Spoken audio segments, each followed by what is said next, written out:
Ano na bang nangyayari dito? Bakit nagkakaganito? Magpasa hanggang ngayon, nakakaya niya pa rin ang tumayo sa kabila ng mga pag-atake at pinsalang natanggap ng kanilang panig.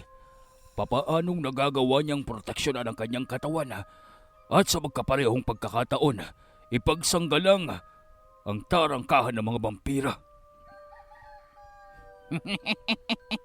Sabi ko sa inyo iba talaga ang kutob ko sa lalaking yan. Napaka-ordinaryo niya. Kita nyo, hindi ninyong magawang pinsalain ang binata, maging ang kanyang binabantayang tarangkahan. Ano ba ang pagka-ordinaryong sinasabi mo dyan? Meron pa bang ordinaryo ang kagaya niyan? May ordinaryo ba na kayang saluhin ang lahat ng mga pag-ataking ginagawa namin ni Arcana? Ha? Sabihin mo nga yun.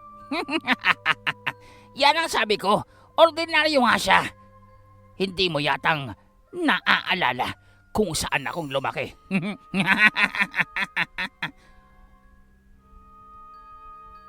Tama. Tama ang sinasabi nitong si Voltaire. Dahil hindi kagaya ng kinalakhan natin ang pinagmulan niyang lugar. Iba ang definisyon ng ordinaryo sa kanyang kinalakhan.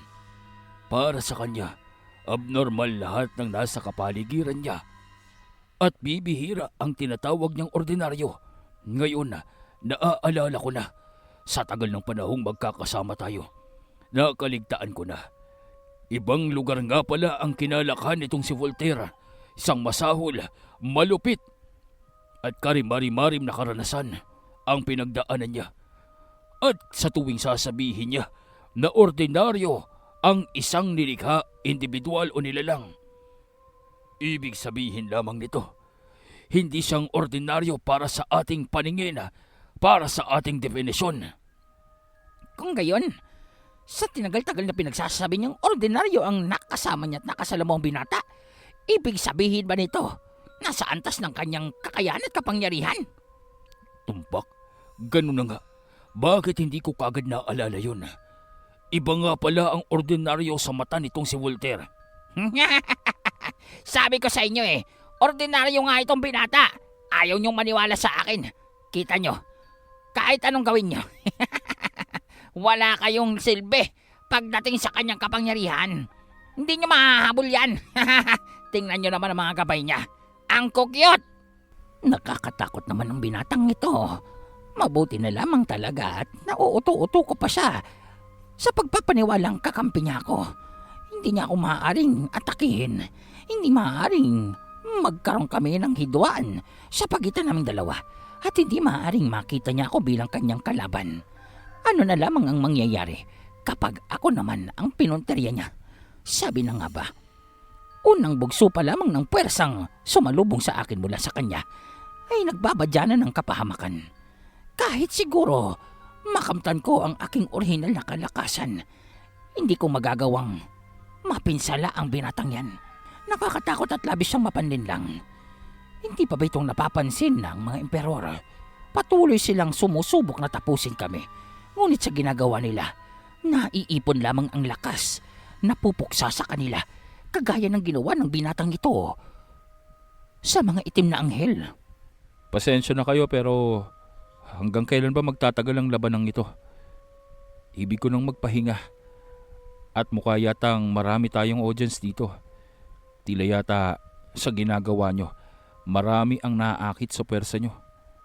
Hindi nyong masisisi ang mga naririto. Masyado kayong lantad. Masyado nyong pinagmamalaki ang kapangyarihan nyo. Inaakala nyo ba lahat ng naririto sa kontinenteng ito ay mahihina? Sa ginagawa nyo, kayo lamang ang nag-iimbita sa mga nilalang na maaaring hindi nang kayanin ang kapasidad nyo. Manahimik ka! Manahimik ka! Anong hindi kakayanin ang kapasidad namin? Anong akala mo sa amin? Mahihina! Hindi kaming tinaguri ang 5 emperor kung mahihina kami. Isa pa, pagmasdan mo ang emperor ng Karimlan. Kahit ng babae siya, kahit hindi pasok sa aking panlasa na babae ay isang makapangyarihan, ngunit di bali na, kakampi namin siya. Hoy babae, babaeng emperor ng Karimlan, Ipakita mo nga sa lalaking yan kung saan siyang dapat lumugar. Alam mo naman siguro ang alamat tungkol sa emperor ng Karimlan, binata. O baka naman, masyado kang illiterate para hindi mong malaman ang tungkol sa alamat ng makapangyarihang emperor na sinabing lumipol sa napakaraming uri ng nilalang sa mundong ibabaw sa maraming nagdaang milenyo. Ngayong narito sa amin ang panibagong nagtataglay ng titulong iyon. Kahit sino, hindi basta-bastang maibabagsak ang 5 emperor. Hindi ba? Tama ako, Arcana. Tama ka doon. Hanggat kasama natin at kakampi ang emperor ng Karimlan, walang silbi. Ano man ang ipakitang sorpresa ng mga kalaban. Dahil sa ilalim ng kapangyarihan ng emperor ng Karimlan at sa iba pang emperor na naririto, idagdag mo pa ang ating maestro. Kahit isang buong kontinente ang hirap sa atin, sa parteng ito ng kalupaan, mahihirapan sila. Kita mo na, tama si Arcana. Ngayong nag-umpisa na tagpasan ng kumilos ang emperor ng Karimlan. Kawawa ka naman.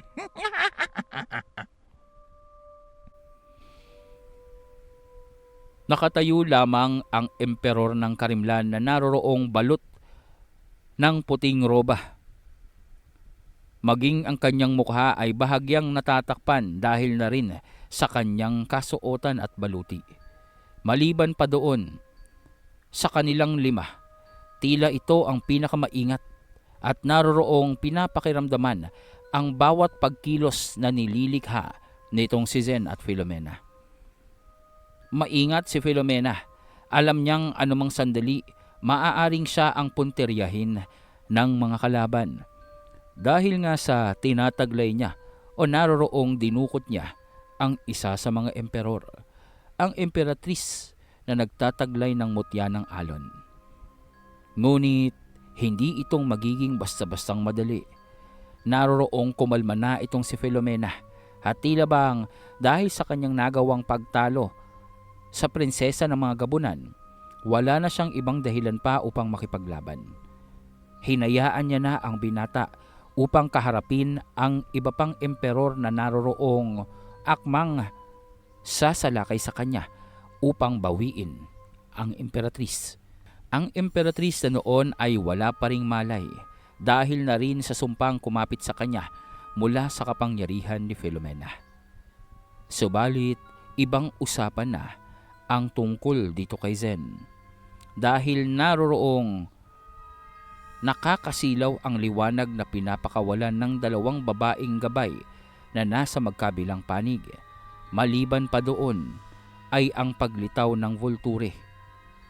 Marahil ito ang naging kadahilanan upang mag-umpisang kumilos ang emperor ng Karimlan.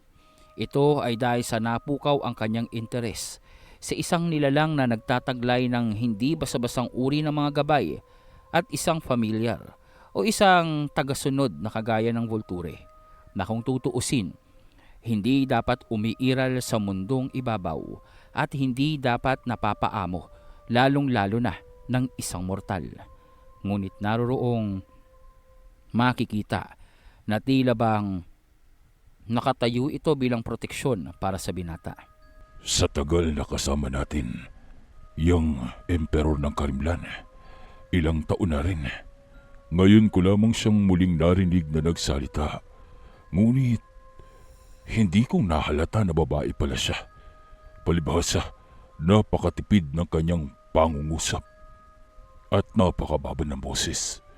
Ngayon ko lang nalaman na 2 pala ang babae sa ating pangkat. Kaya pala ganun na lamang ang pag-iwas niya sa tuwing magkakaroon tayo ng kasiyahan. Dahil kagaya ng emperatris ng tubig, isa siyang dilag. Subalit, totoo nga bang tinataglay niya ang kapangyarihan ng isang emperor ng Karimlan? Labis na napapaisip ang pinuno ng 5 emperor na si Arcana.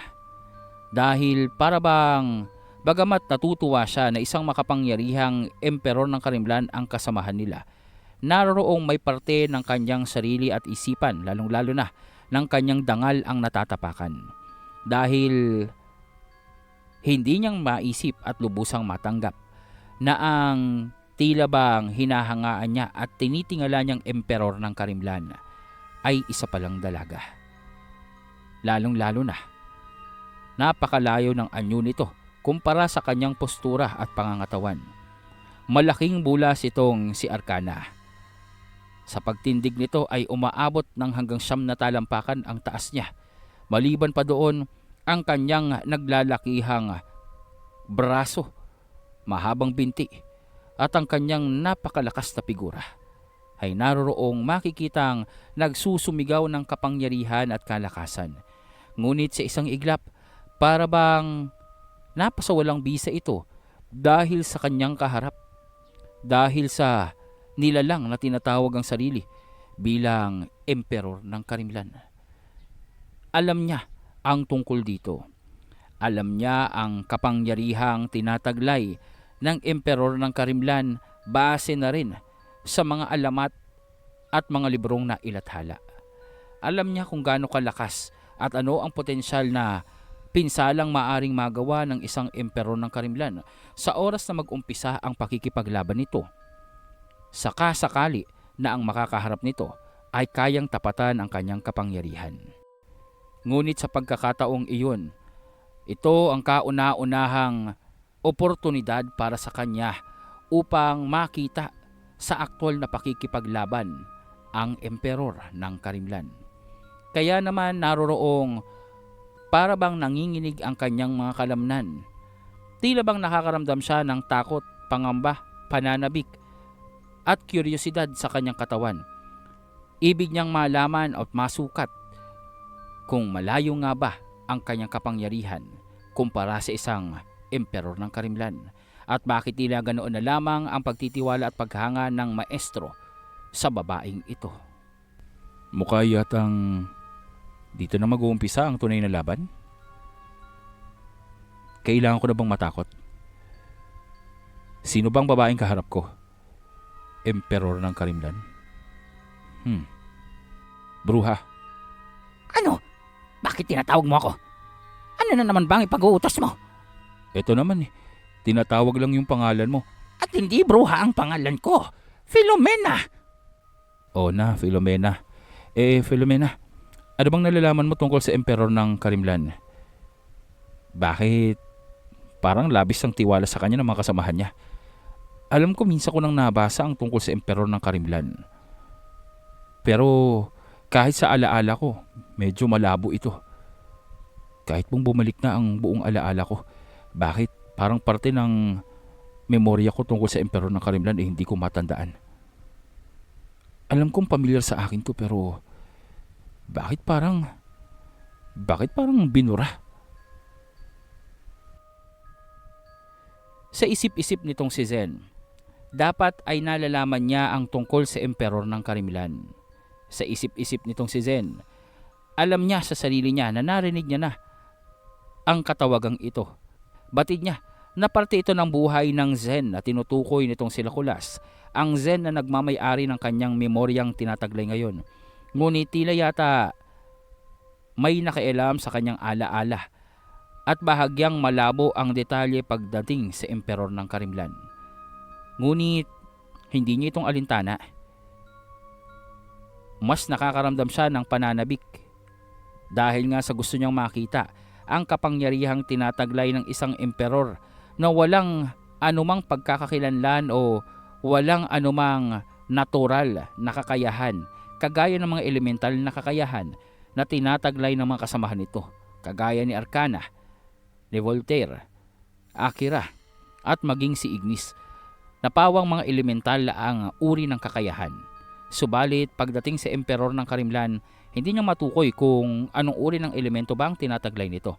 Kaya naman dahil nga sa kahit pang hindi niyang sigurado nakakampi niya itong si Filomena, ngunit batid niyang marami ang kaalaman nito, lalo na sa ipinagmamayabang nito na maraming karanasan at matagal na buhay na kanyang tinataglay. Alam ni Zen na kahit papano ay may maisasagot ito sa kanyang katanungan tungkol sa emperor ng Karimlan. At ngayon, nasa harapan natin ang nilalang na hinirang bilang bagong emperor ng Karimlan? Mukha yatang mahirap ito. Mukha yatang nalalagay tayo sa alanganin, binata. Kung ako sa iyo, kung matino pa ang kaisipan mo, umalis ka na lamang. Walang problema sa akin at kayang-kaya kong maglaho dito anumang sandali. Ngunit naaawa ako sa iyo. Kaya naman kung mahal mo pa ang buhay mo, bakit hindi umalis ka na tumatras? Hayaan mo na silang pumasok dito sa kastilyo ng mga vampira. At tila yata hindi naman basta-bastang mapipinsala ang iyong mga kasamahan sa ilalim ng dungeon. Alam ko yun pero wala sa pagpipilian ang umatras ako. Isa pa sa napakatagal na panahon base sa alaalang tinataglay ko. Ito ang pinakaasam ng Zen ng nakaraan. Ang makaharap ang isang makapangyarihang nilalang. Marami pa akong gustong masubukan. Isa pa, nanghihinayang ako. Wala ang kakayahan ng Cerberus. Wala ang kakayahan ng itim na dragon.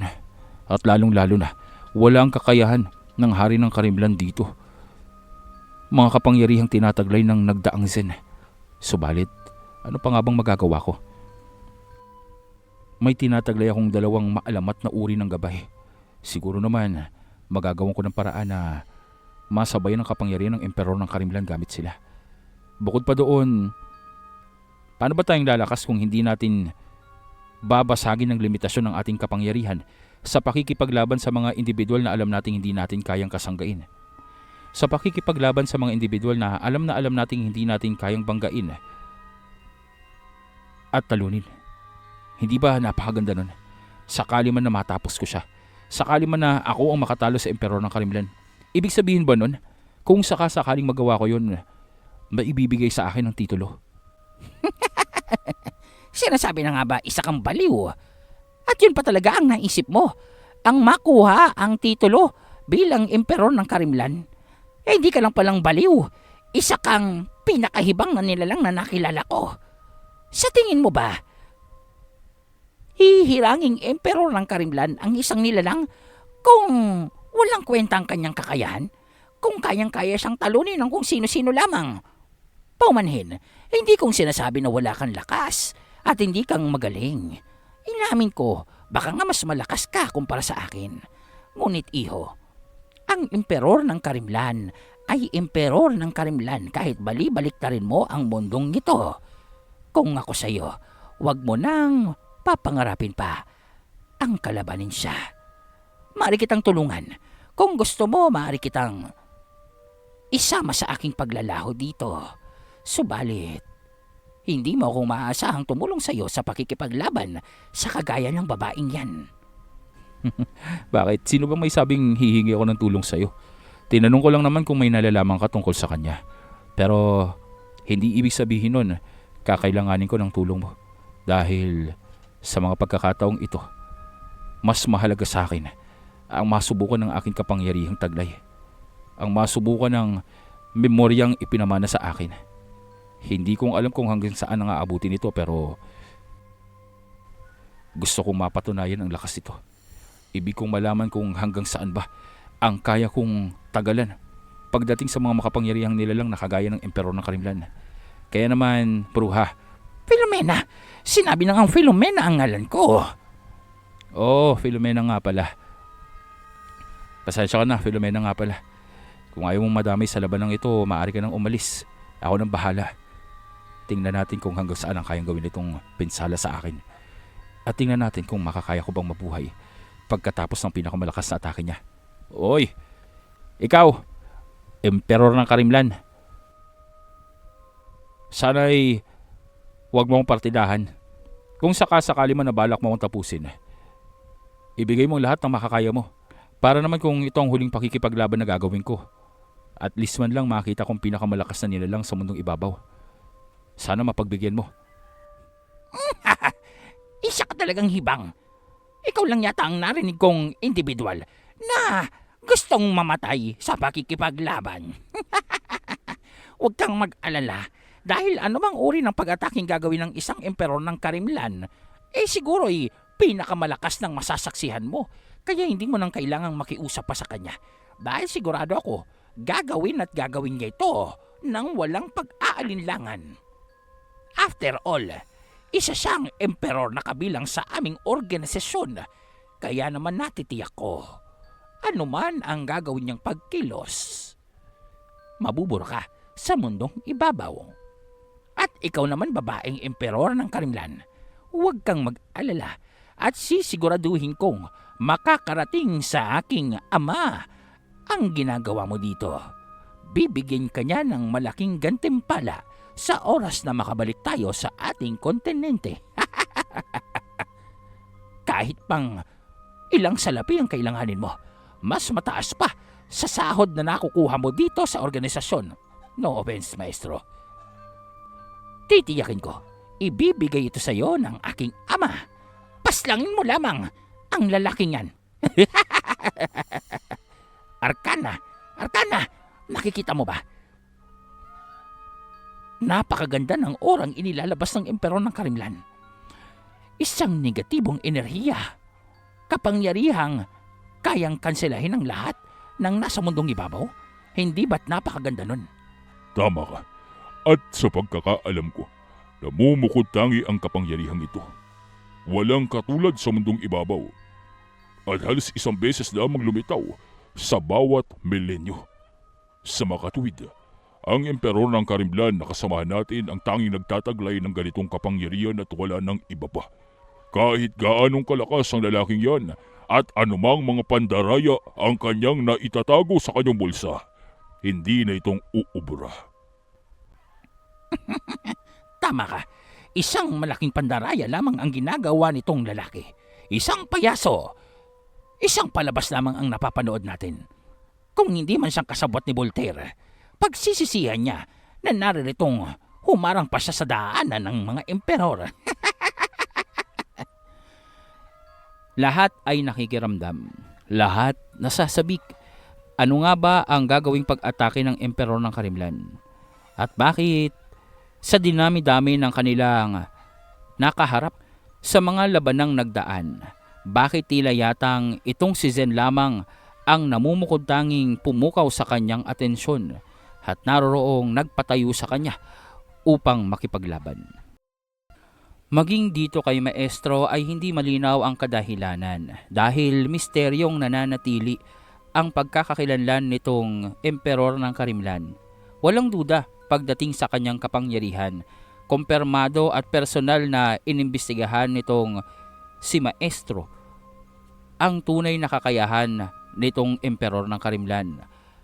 Maging sa labanan kung saan silang nagkakilala ay nasaksihan niya ang negatibong kapangyarihan na tinataglay ng emperor ng Karimlan. Kaya naman walang duda pagdating sa kakayahan, kapangyarihan, kalakasan at karunungan sa pakikipaglaban. Natitiyak nitong Maestro na ang tunay na emperor ng Karimlan ang kanilang kasamahan.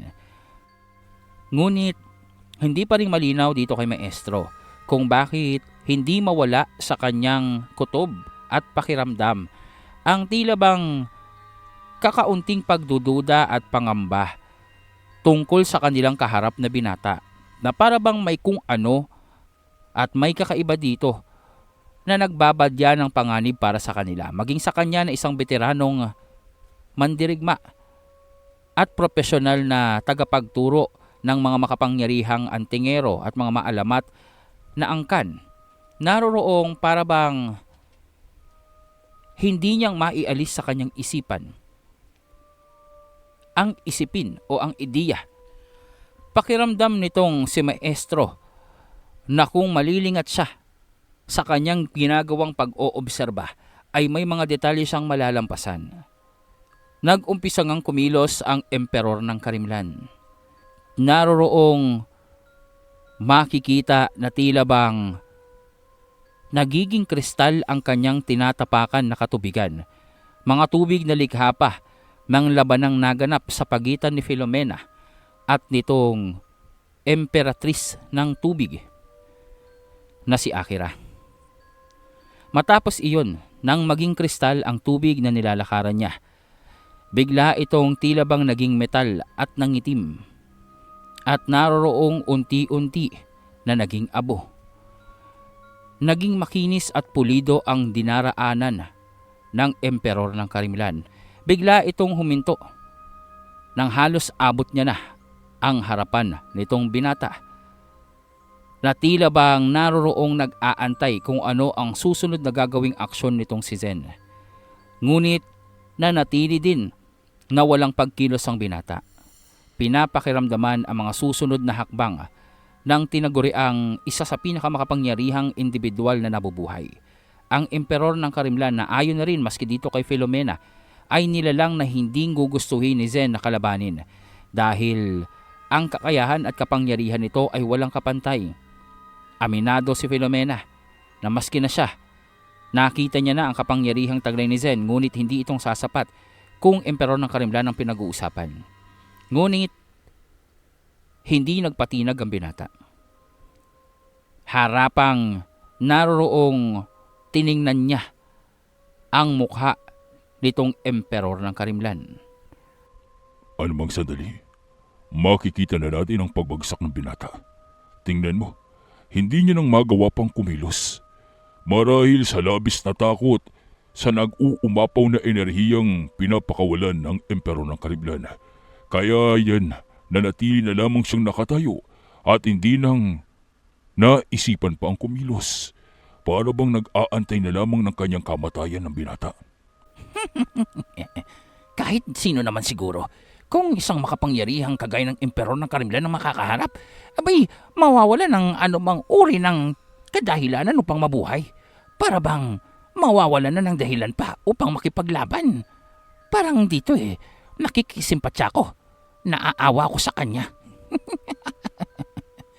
Ang akala niya isang pamamasa lamang sa parke at pagpapagala-gala, ayan. Nakarap niya ang kamatayan niya. Kawawang binata. Alam mo kung hindi sana siyang naging mayabang at arogante, di sana buhay pa siya. Baka naisipan ko pang gawin siyang katulong namin. Taga-silbi, taga-sunod. Ngayon, kaawa-awang nila lang siya.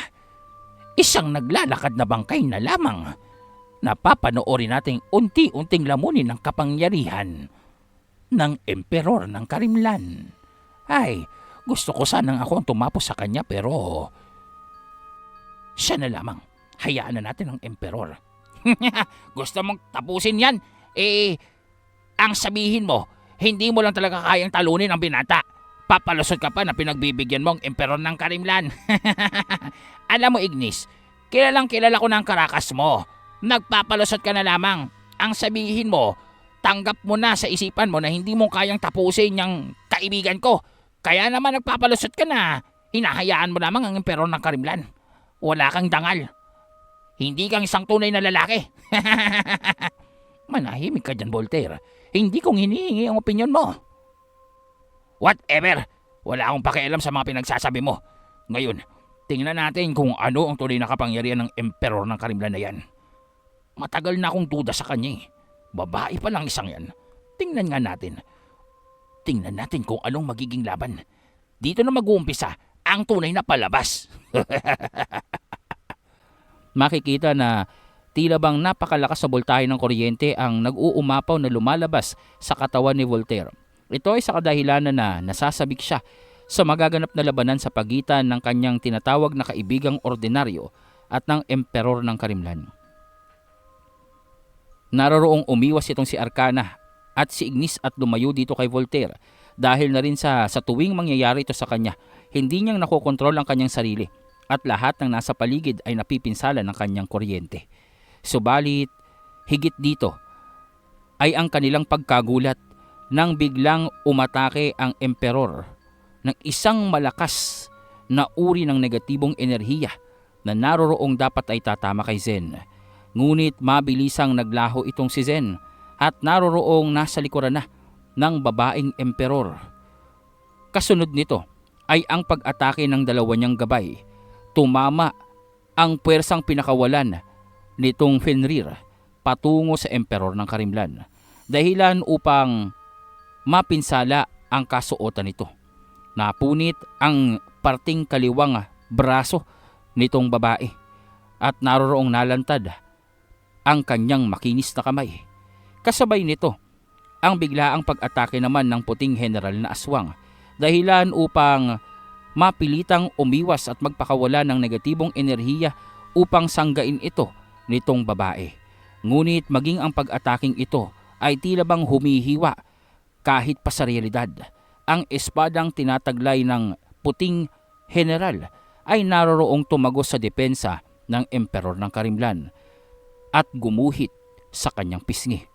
Nagawang masira ang takip ng kanyang mukha at unti-unting nalantad ang kabuuan ng pagkakakilanlan ng emperor ng Karimlan.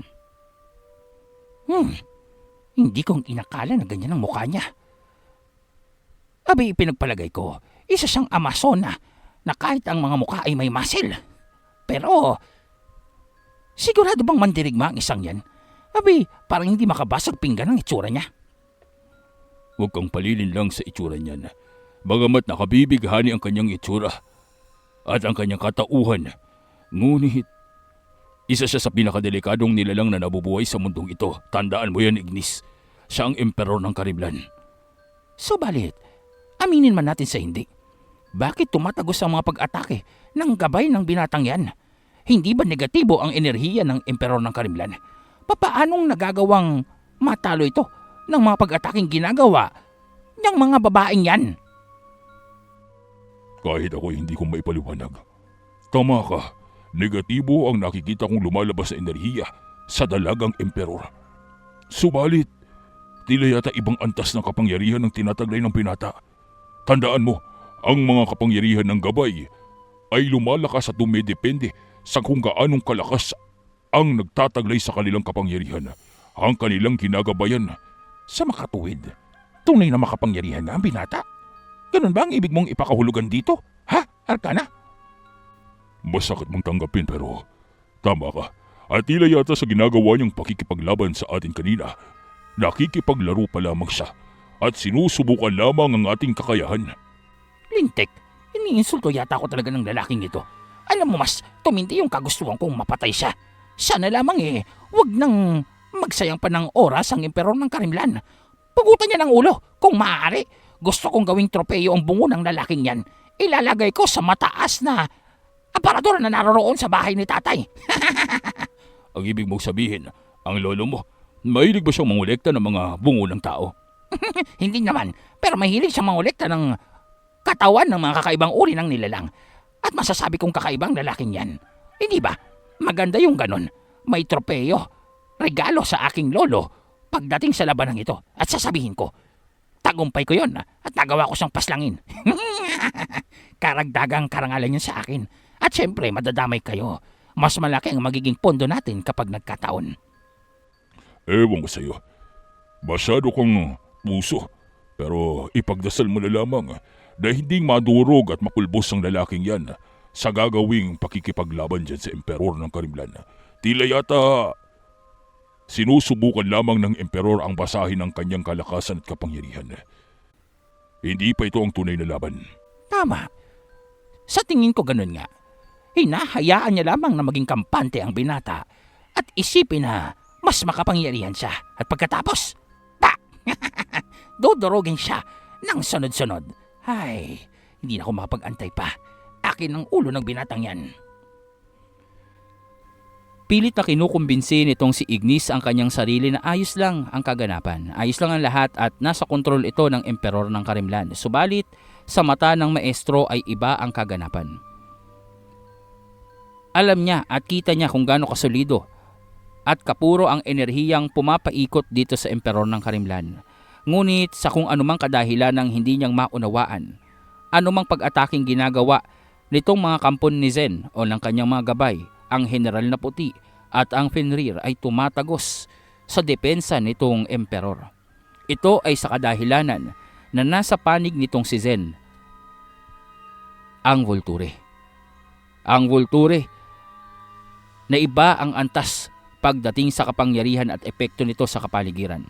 Idagdag mo pa na nakapaloob sa Volture ang isang nilalang ng sinauna na nagawa nitong maibilanggo sa kanyang katawan. Ang epekto ng kapangyarihan ng Volture sa pagkakataong iyon ay tila bang tumutustos sa kakulangang tinataglay ng kakayahan ni Zen. Sa makatuwid, isa sa epekto ng kapangyarihan ng Volture, ng maliit na tila bang asong nilalang na naroroong nakalutang sa gilid nitong si Zen, ay ang pahinain ang anumang uri ng depensa na nasa kapaligiran maliban sa depensa ng amo nito. Kaya naman kahit na ang emperor ng Karimlan at ang kanyang negatibong depensa ay hindi umuubra dito. Dahil kung matatandaan, ang Volture ay nilalang ng mga dimensyon. Sa makatuwid, hindi siyang saklaw ng kapangyarihang umiiral at ng batas ng kapangyarihang umiiral sa mundong ibabaw. Ito ang kadahilanan kung bakit ang lahat ng pag-atake ng dalawang gabay nitong si Zen ay kayang-kayang mapinsala ang emperor ng Karimlan. Ngunit tama rin itong si Ignis dahil ang babaeng ito ay tila bang tinatansya ang kapasidad ng binatang kaharap niya. Hindi kagaya ng ilang emperor na kasamahan niya na pangmamaliit lamang ang ginagawa sa obserbasyong naroroon na nililikha nila sa pakikipaglaban. Iba ang emperor ng Karimlan. Itinuturing niya ang bawat kalabang kinakaharap niya na karapat-dapat at malakas. Walang dahilan upang makipaglaban sa mga nilalang na alam niyang mas mahina sa kanya. Ibig sabihin nito, nakikita niya bilang kapantay niya itong si Zen. Kaya ganoon na lamang ang labis na pag-iingat niya sa kanyang mga pagkilos. Ang mga pinsalang kanyang natatamo ay tunay na pinsala at ramdam niya ito. Ngunit sa kabila nito ay kayang-kaya niya itong paghilumin dahil siya ang emperor ng Karimlan. Ang kapangyarihang negatibo na nakabalot sa kanya ay kayang baliktarin ang lahat ng epektong nagaganap sa kanyang katauhan. Maging ang mga sugat at pinsalang natatamo niya sa oras na kapitan ito ng sumpa ng kanyang negatibong enerhiya ay naglalaho. Nawawala ang anumang sugat, pinsala, pagod ng kanyang katawan. Mas madaling sabihin at mas madaling ipagpalagay na ang kakayahan ng isang emperor ng Karimlan ay ang walang humpay na pakikipaglaban na hindi makakaramdam ng anumang pagod. Dahil maski na ang pagkaubos ng mana ay hinding problema sa isang emperor ng Karimlan o sa isang nilalang na nagtataglay ng titulo ng emperor ng Karimlan. Dahil maski ito ay kaya niyang baliktarin.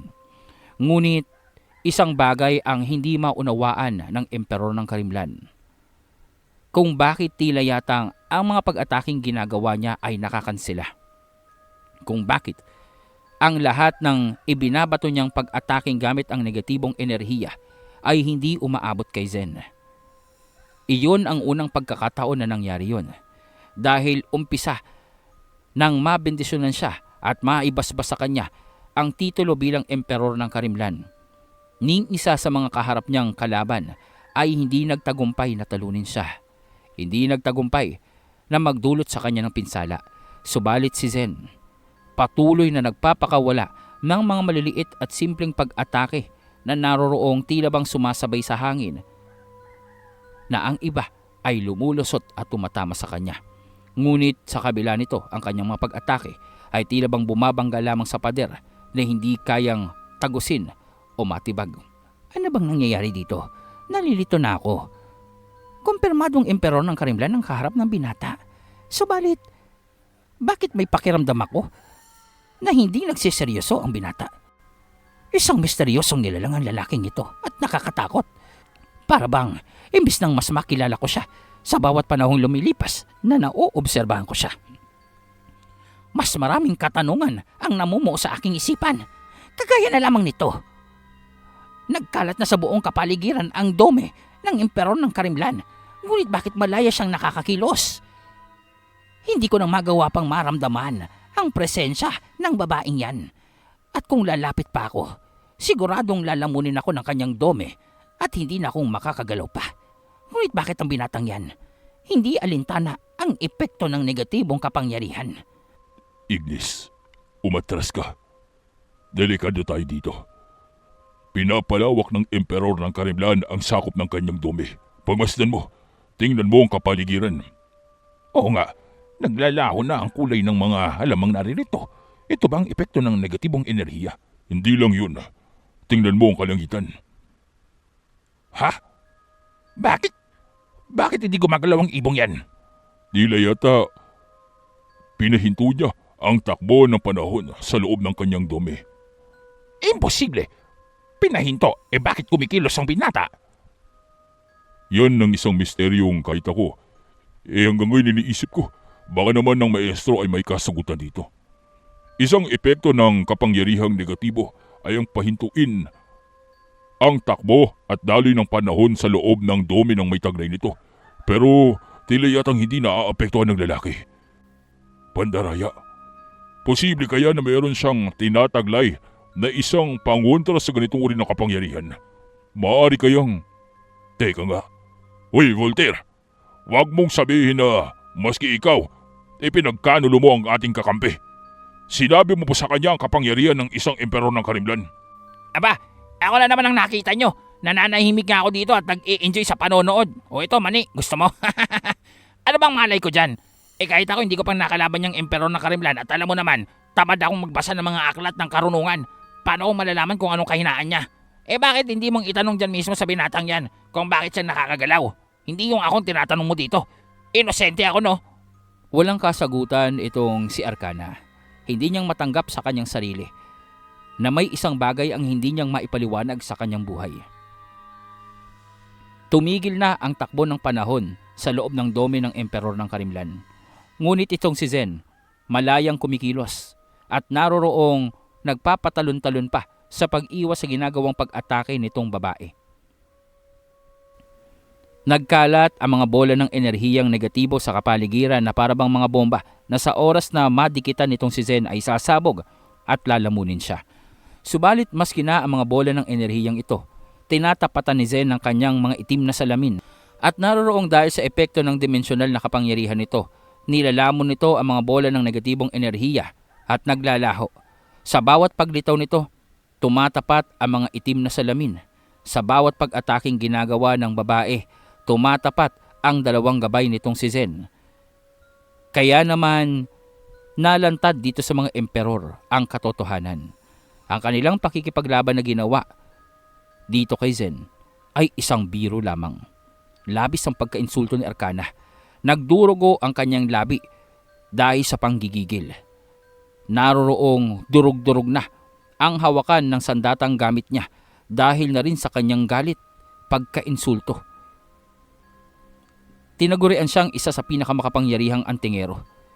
Iginagalang, kinakatakutan. Marami na ang napaslang na mga kalaban. Walang misyon ang hindi nilang napagtagumpayan.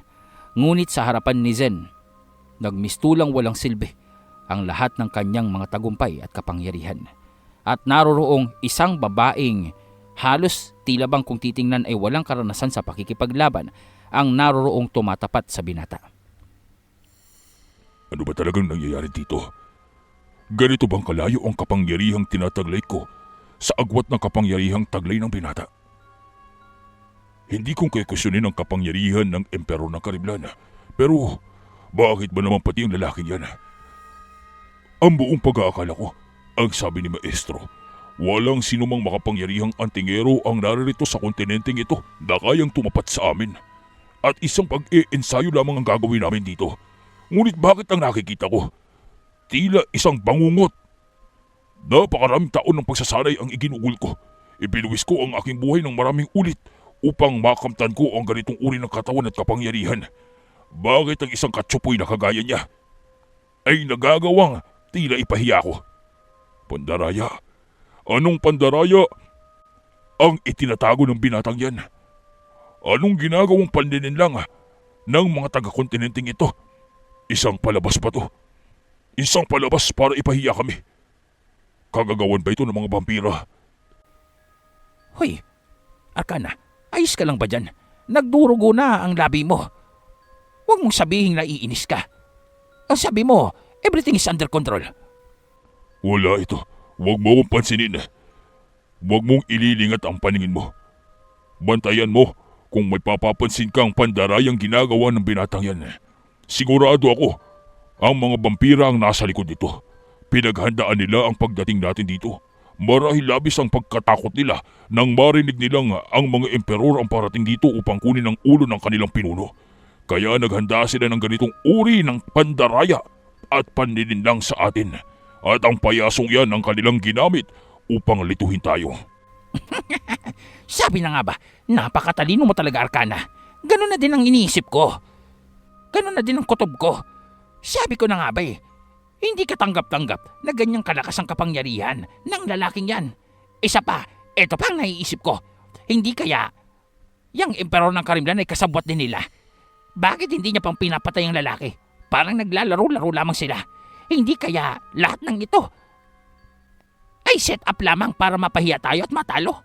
Posible kayang espiyan nila yung emperor ng Karimlan? Malabo yun.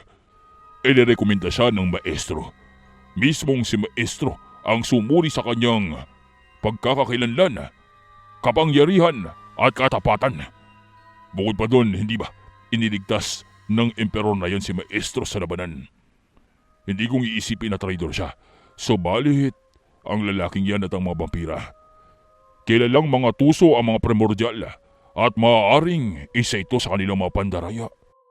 Ipinipilit ni Arcana at ni Ignis na may ginagawang pandaraya itong si Zen. Ipinipilit nila na may paliwanag ang lahat ng kaganapan. Umabot pa nga sa punto na maski na ang emperor ng Karimlan ay pinagdudahan nila na maaaring kasabwat nitong sila Zen at ng mga primordial upang paglaruan lamang sila at ipahiya dahil sa nakikita nila ang labanang nagaganap ay parang walang patutunguhan na parabang bawat kakaibang pag-atake at sorpresang pagsalakay nitong emperor ng Karimlan ay tinatapatan lamang ni Zen at kinakansela. Para sa kanilang lohikal na kaisipan at karanasan, hindi posible ang ganong uri ng realidad dahil dapat iisa lamang ang makapangyarihan at magtatagumpay. At hindi nilang matanggap na ang taga-kabilang kontinente ay may itinatagong individual na kagaya ni Zen na kayang tumapat sa kanilang emperor ng Karimlan. Kaya naman wala silang ibang maisip na paliwanag kundi panlilin lang at pandaraya na likha ng mga tusong primordial. Sa kabila nito, sa mata nitong si Maestro, nahayag ang isang katotohanan. Isang pagkakamali nang tanggapin niya ang misyon sa pagkuha sa buhay ng primordial at sa presidente ng kontinenteng iyon. Dahil wala sa anumang datos ng kanyang mga koneksyon ang nagsasabi tungkol sa individual na kaharap nila. Walang anumang detalye ang nagkikwento, nagsasabi at nag-abiso na may isang antingero sa kontinenteng iyon na nabubuhay na kayang tumapat sa pinakamalakas nilang mandirigma. Ilayata, wala akong magagawa dito. Mapipilitan akong abandonahin ang misyong ito. Hindi maaaring mapurnada ang aming mga plano dahil lamang sa pag-uramentado nitong sila Ignis. Alam kong ikakagalit nila kung uurong kami dito. Subalit, mapapahamak lamang ang lahat ng naririto kung ipagpapatuloy nila ang labanan. Kailangang makagawa ko ng paraan upang makaalis kami dito. Kailangang makagawa ko ng paraan upang hindi kaming maapektuhan ng pinapakawalang miyasma ng dalawang naglalaban. Ito ang nasa isip nitong maestro. Ayaw niya ang makipaglaban at ayaw niyang ituloy ang misyon dahil na rin sa mga hindi inaasahang kaganapan at individual na kanilang nakaharap. Inaasahan niya sana na oo at makakatapat nila ang mga antingerong kasamahan ni Apo Gildas at ni Senyor Ibarra. Ngunit walang anumang impormasyon ang kanyang nakalap na tumutukoy dito kay Zen. Alam niyang may arkanghel ang maaari nilang makatapat at alam niyang ito ang pinakamalaking balakid na posible nilang kaharapin. Subalit ang tungkol sa isang misteryosong nilalang na walang pagkakakilanlan, ni minsan hindi sa kanyang nabanggit. Tinangka nitong si Maestro ang umpisahan ang kanyang engkantasyon upang umalis sa lugar na yon kasama ang kanyang mga emperor. Ngunit anumang subok niya, hindi gumagana ang kanyang engkantasyon. Anumang pagtatangka niya, maging ang mga talisman na daladala niya ay hindi umuubra upang makatakas sila. Ito ay sa kadahilanan na inumpisahan na ni Vladimir ang pagiging aktibo ng depensa ng kabundukan.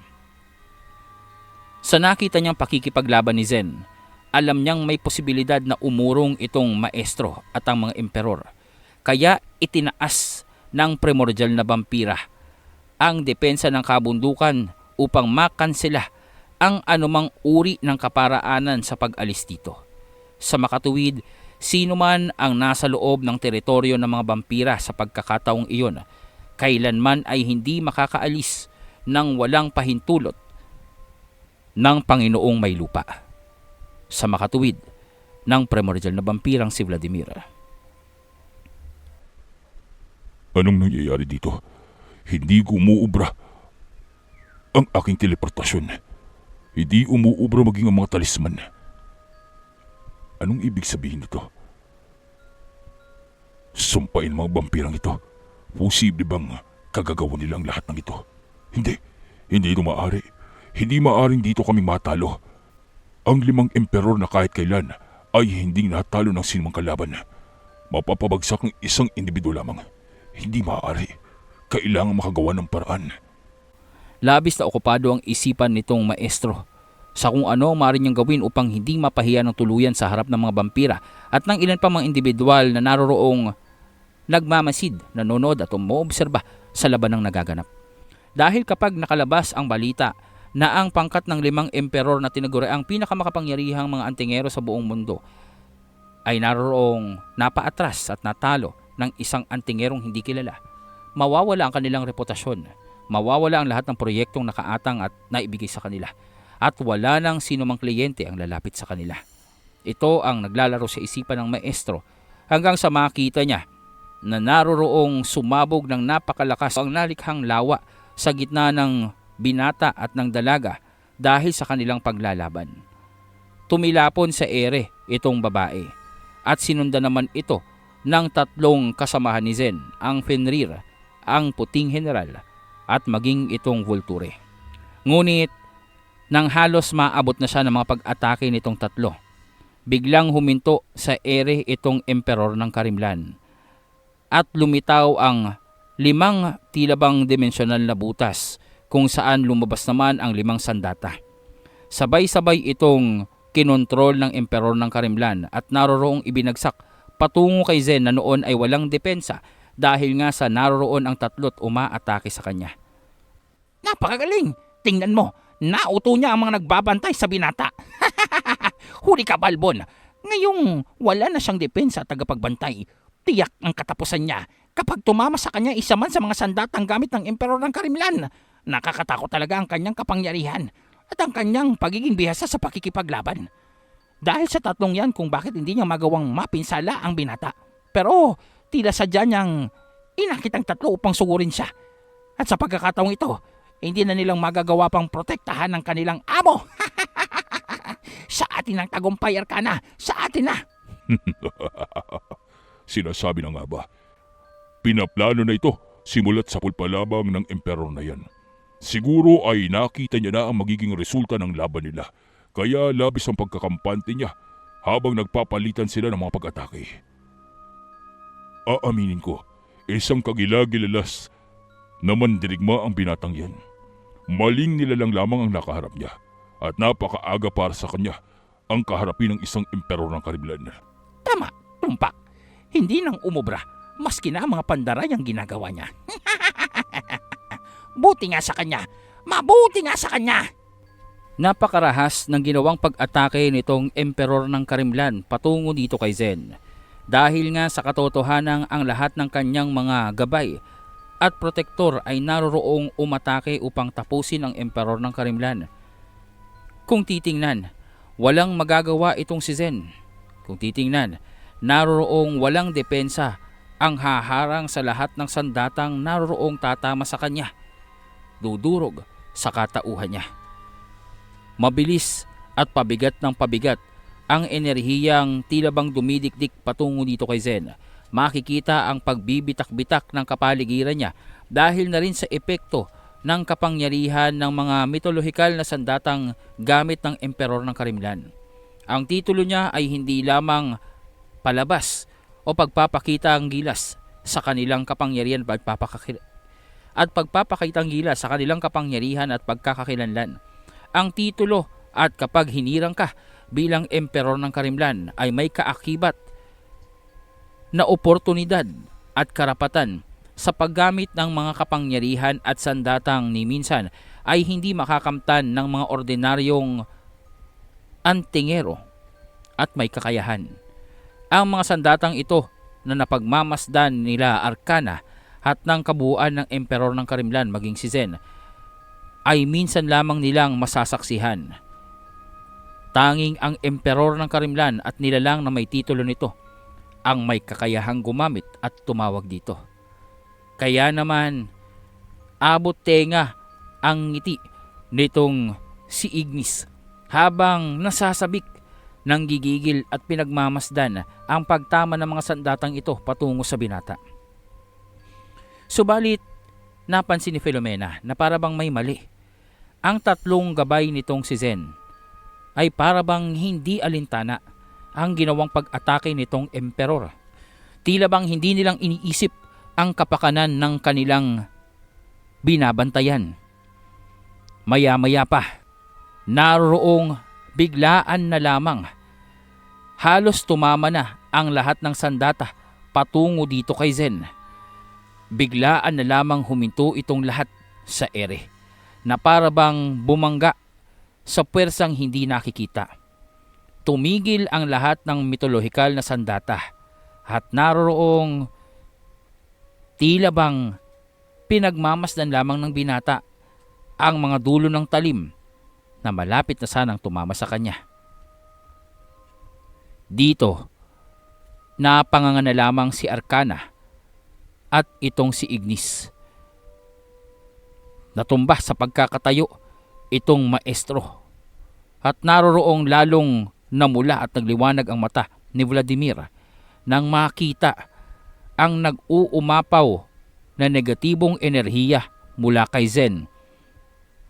Nagkalat ito sa buong kapaligiran at namalayan nila na ang dome nitong emperor ng Karimlan ay nasakop na ng dome nitong si Zen. Maya-maya biglang nawasak at nabasag ang lahat ng sandatang ginamit ng emperor ng Karimlan. Naroroong nadurog ito at napulbos at tinangay ng hangin. Biglang kumilos na ang mga ibong naroroon sa himpapawid na napahinto dahil na rin sa dome ng emperor. Nakansela ang dome ng emperor ng Karimlan. At doon ay tumama ang tatlong solidong pag-atake ng puting general, Fenrir at ng Volture. Gulagulanit ang baluti ng emperor ng Karimlan.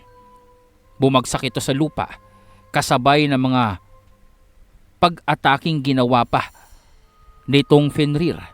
Ang apoy na bughaw na naroroong nasa hugis ng isang sandata ay bumaon sa sikmura ng emperor ng Karimlan.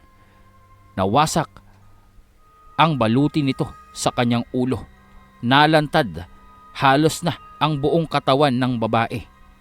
At naroroong nakita ng lahat ang mukha nito. Akma ng pupugutan ng ulo ng general na puti, itong emperor ng Karimlan, nang tila bang kuryenteng gumuhit sa utak nitong si Zen ang isang tinig na pumipigil sa kanya sa pagtapos sa emperor. Sa isang iglap, naglaho ang Fenrir, general na puti, at ang Volture ay naroroong lumitaw sa kanyang balikat. Anong nangyari? Bakit nawala yung mga gabay? Natalo ba yung emperor ng Karimlan? Tama ba yung nakita natin? Pandaraya! Isang pandaraya ang nangyari! Napakabilis! Hindi ko alam pero maaaring may kinalaman ng lugar na ito. Baka naman pumipigil sa kapangyarihan nating mga emperor ang bundok na ito. Baka naman nakokontrol nila ang pag-apaw ng ating mga kapangyarihan. Imposible ang emperor ng Karimlan ay matalo ng isang kagaya niyang tambay. Sabi ko sa inyo hindi ako nagkamali sa kaibigang pinili ko. Hindi ako nagkamali nang maramdaman kong ordinaryo nga ang lalaking yan. Ano ka ngayon? Ano, Ignis? Gusto mo ba bang ituloy ang pakikipaglaban sa kanya? Tingnan nyo, maski na ang emperor ng Karimlan na walang dudang makapangyarihan ay hindi umubra sa kanya. Kawawa ka naman, wala kang may uuwing tropeyo sa tatay mo, sa matandang yun. Gusto mo, ikuha na lang kita ng ulo ng baboy ramo dito para hindi kang mapahiya. Sabihin mo, nakipagbuno ka doon at natalo mo. Tumigil ka, huwag mo nga akong inaasal dito. Arkana, anong nangyari? Anong pandaraya ang ginamit ng lalaking yan? Bakit tila yata nauto niya ang emperor at naisahan niya? Hindi maaaring napabagsak siya dahil sa pwersa. Tama ang sinabi mo. Walang ibang paliwanag dito, kundi isang napakalaking pandaraya, panlilinlang, palabas. Na-set up tayo. Maestro, ano gagawin natin? Kailangang mag-regroup tayo at pag-isipan ang mga kaganapan dito. Sigurado ako, may ginawang panlilinlang ang mga narito sa kabundukan. Tumakas na tayo. Umalis muna tayo. Mukha yatang nadaya ang emperor ng Karimlan sa labanan nila. Pagpupumilit ni Arkana, ayaw niyang tanggapin sa kanyang sarili na napabagsak nitong si Zen ang kanilang malakas na kasamahan. Ngunit kahit pang ipilit nitong si Arkana na umalis na sila doon, ang katotohanan ay kanina pang sinusubukan nitong si Maestro ang makatakas sila. Subalit hindi itong umuubra. Hindi gumagana ang kanyang kapangyarihan sa teleportasyon. Maging ang talisman, sunog ng lahat pero hindi silang naililipat ng lokasyon na dapat naroroon na sila sa kanilang pansamantalang base. Ngunit dahil sa kung anumang enerhiya na pumapaikot sa kabundukan, hindi silang magtagumpay na umalis doon. Binata, naroroon ang pagkakataon mo pang tapusin ang emperor ng Karimlan. Bakit hindi mo pang ginawa? Bakit hindi mo pang tinapos? Pagsisisihan mo yan. Oras na makatakas sila dito at makabuo ng pangkat upang balikan ka. Sigurado ako, magiging bangungot yon para sa iyo at sa mga kaibigan mo. Kumalma ka lang, bruha. Pelomena! Pelomena ang pangalan ko. Napakaganda ng pangalan ko at huwag mo akong tatawaging bruha. Hindi ba bruha ka naman talaga? Di ba sabi mo ang titulo mo ay bruhang itim? Alam ko yon pero silang tumawag sa akin nun. Huwag mong iniiba ang usapan. Bakit hindi mong tinuloy ang pagtapos sa dalagang yan? Hindi kong maaring gawin yun. Bakit nga? Kung ako sa'yo, tapusin mo na siya. Isa siyang bangungot dito. Di nga pwede. Hindi akong papayagan ng tinig sa aking isipan. Tinig sa iyong isipan? Baliw! Hibang ka nga. Bahala ka nga dyan. Maiwan na kita. Anong nangyayari? Bakit hindi ako makaalis dito? Hindi gumagana ang teleportasyon ko. Kawawa ka naman. Baka naman paso na yung kapangyarihan mo. Bakit kasing magte-teleport ka pa? Lumipad ka na lang, hindi ba bruha ka? Asan yung walis tingting mo? Lintik ka. Hindi ganun ang mga bruha. Anong akala mo sa akin? Na sobrang kayata sa panonood sa mga pelikula. Anong walis tingting ang pinagsasabi mo dyan? Pasensya ka na. Ganun kasi yung napapanood ko mga palabas ng bruha. May mahabang walis tingting. Isa pa hindi ko talaga siya pwedeng tapusin. Hindi ko maipaliwanag pero pamilyar ang mukha niya sa akin. Isa pa, ipinagbabawal ng tinig. Bangungot ang mangyayari kapag pinatay ko siya. Oy, ikaw. Alam kong gising ka. Huwag ka nang magpanggap pa na natutulog dyan.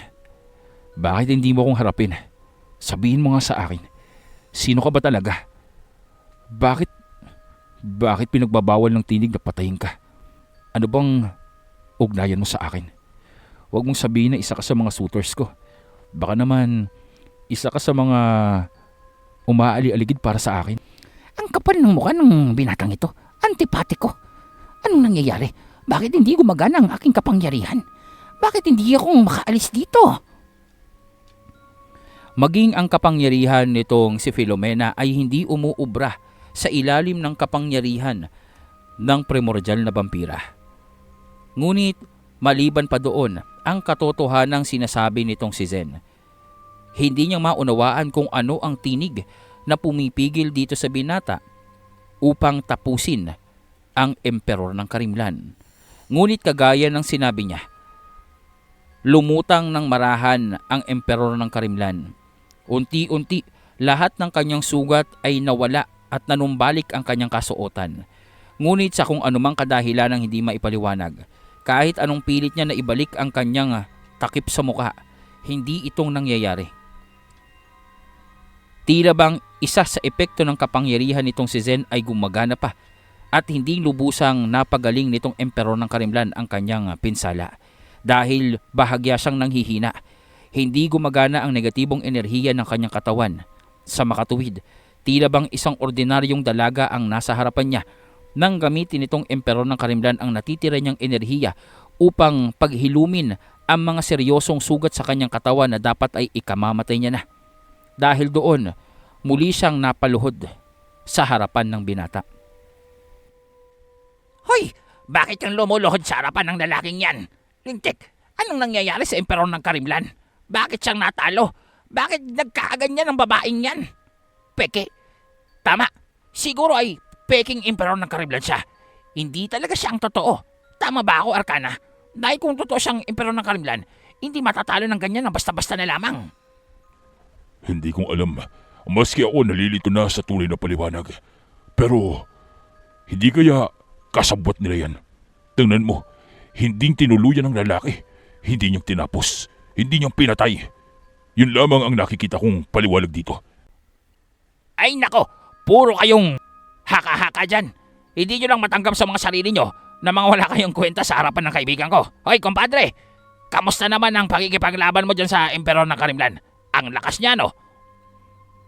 Aba, isdabero talaga to ha. Hindi akong kinakausap. Paano ang kausapin yan? Hindi ba? Kalaban ka niya. Kakampi ka namin. Kanino ka ba talagang nakapanig? Maestro, umalis na tayo dito. Napakalaking kahihiyanan nito para sa atin. Maraming nakamasid. Maraming nanonood sa kapaligiran. Nakikita mo naman siguro mga mata nila. Hinuhusgahan na nila tayo. Napapahiya na tayo dito. Maestro, asa na yung teleportasyon mo? Hindi makasagot itong maestro nila. Kumpirmado, palyado ang kanyang kapangyarihan sa teleportasyon. Hindi itong gagana. Hindi silang makakaalis kung hindi silang kikilos. Mukha yatang maski ang kapangyarihan ng maestro mo napaso na, kagaya kay Bruha. Kung ako sa inyo, maglakad na kayong pauwi. Wala yata yung sundo nyo. Babae, kung ayaw mo magsalita, hindi kitang pipilitin. Pero may kutob ako. Magkikita muli tayo. Hindi kitang tatapusin dito dahil sinabi sa akin. Hindi kitang tatapusin. Pero wag mo sanang isipin na mabait ako.